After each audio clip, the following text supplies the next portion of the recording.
ഈ കഴിഞ്ഞ ദിവസം ഉണ്ടായ സംഭവം ഞാൻ പറഞ്ഞില്ലേ, ഒപിയിലേക്ക് ഒരു പേഷ്യന്റിനെ കൊണ്ടുവന്നു. അദ്ദേഹത്തിന്റെ പ്രശ്നം എന്താ വെച്ച് കഴിഞ്ഞാൽ, അദ്ദേഹം അടുത്തുള്ള ഒരു ആരാധനാലയത്തിൽ നിന്ന് ചില വസ്തുക്കൾ മോഷ്ടിച്ചു അത്രേ. നാട്ടുകാർ അദ്ദേഹത്തെ കുറെ കൈകാര്യം ചെയ്തു. നമ്മുടെ അടുത്തേക്ക് കൗൺസിലിങ്ങിനാണ് ഹോസ്പിറ്റലിൽ വന്നത്. അപ്പൊ അദ്ദേഹത്തിനോട് ചോദിക്കുമ്പോൾ അദ്ദേഹം ചിലതൊക്കെ എടുത്തു എന്നുള്ളത് ശരിയാണ്, പക്ഷെ അതൊന്നും അദ്ദേഹത്തിന് വേണ്ടി എടുത്തതല്ല.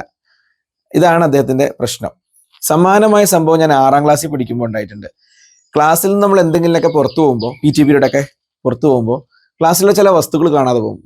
ബുക്കിലേക്ക് വെള്ളം ഒഴിക്കുക, അല്ലെങ്കിൽ പേന പോവുക. ഒരു 1.5 മാസം നമ്മുടെ അധ്യാപകർ അന്വേഷിച്ചു മനസ്സിലായത്, ക്ലാസ്സിൽ ഏറ്റവും പഠിക്കുന്ന അത്യാവശ്യം സാമ്പത്തികമുള്ള ഒരു പെൺകുട്ടിയാണ് ഈ സംഗതിയൊക്കെ എടുത്തിട്ടുള്ളത്. കുട്ടിയെ കൗൺസിൽ ചെയ്തപ്പോൾ കുട്ടി മോഷ്ടിച്ചതല്ല, കുട്ടി എടുത്തു പോയതാണ് എന്നാ പറഞ്ഞത്. ക്ലെപ്റ്റോമാനിയ എന്ന അസുഖത്തിന്റെ പേര്.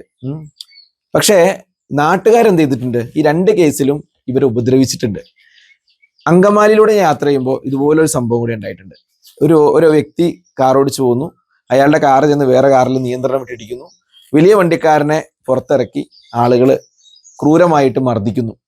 ശേഷം ഹോസ്പിറ്റലിൽ കൊണ്ടുപോയി നോക്കുമ്പോൾ അദ്ദേഹത്തിന്റെ ഷുഗർ ഡൗൺ ആയിട്ട് അദ്ദേഹം അബോധാവസ്ഥയിലായതായിരുന്നു. അപ്പൊ ഇത്തരം കേസുകളിലൊക്കെ ഉള്ള ഒരു പ്രത്യേകത എന്താ വെച്ച് കഴിഞ്ഞാൽ, ആളുകൾക്ക് ചില കാര്യങ്ങളോടുള്ള അറിവില്ലായ്മയുടെ പേരിൽ ഉടനെ വരുന്ന പ്രതികരണം കൈകാര്യം ചെയ്യാന്നുള്ളതാണ്. അപ്പൊ നമ്മുടെ അറിവില്ലായ്മകളാണ് പലപ്പോഴും നമ്മൾ അസഹിഷ്ണുക്കളാക്കുന്നത്, അല്ലെ?